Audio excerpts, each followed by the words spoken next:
This is the Washington Times front page for Thursday, April 11th, 2024. Thanks for joining us. I'm George Gerbo. A bill to reauthorize Section 702 of the Foreign Intelligence Surveillance Act was blocked from reaching a floor vote by a group of Republicans who want more restrictions placed on the FBI.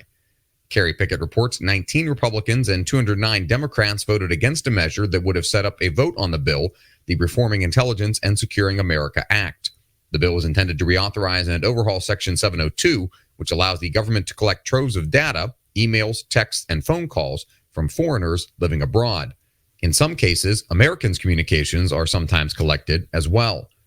Privacy hawks want the law to include a new warrant requirement for when the FBI searches for Americans' data in the FISA database.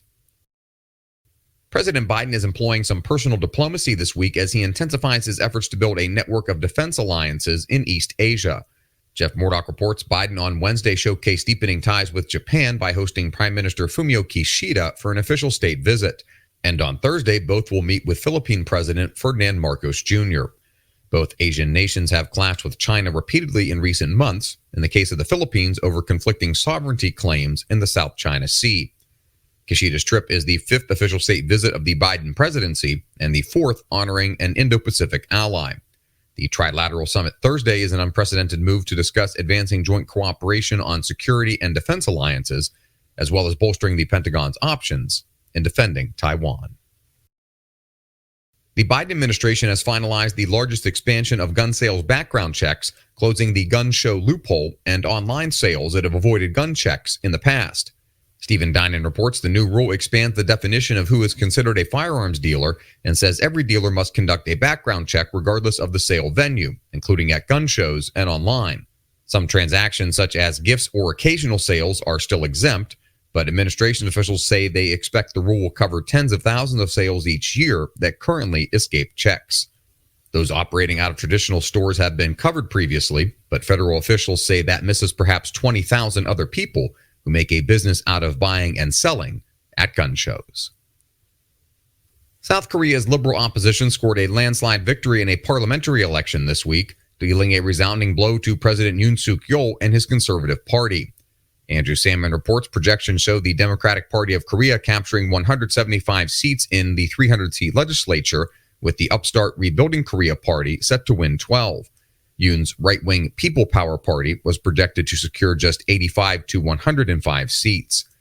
Yoon's popularity has suffered amid a cost of living crisis and recent political scandals. Opposition leader Lee Jae-myung said the top priority now was working toward an economic recovery for average South Koreans. And finally, a former NPR employee claims the broadcaster's political bias has intensified in recent years.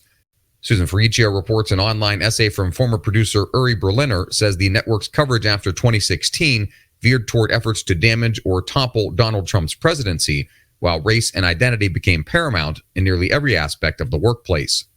NPR received $9.3 million in direct payments in 2024 and uses that figure when citing that 1% of its budget comes from taxpayers. A much bigger pot of federal money, $81.77 million, comes from direct Corporation for Public Broadcasting grants provided to public radio stations. Find all of today's front page stories at WashingtonTimes.com/front page or on the Washington Times app, and find us wherever you get your podcasts. You can also find us on social media at Wash Times for breaking news, sports, commentary, and more. For the Washington Times, I'm George Gerbo.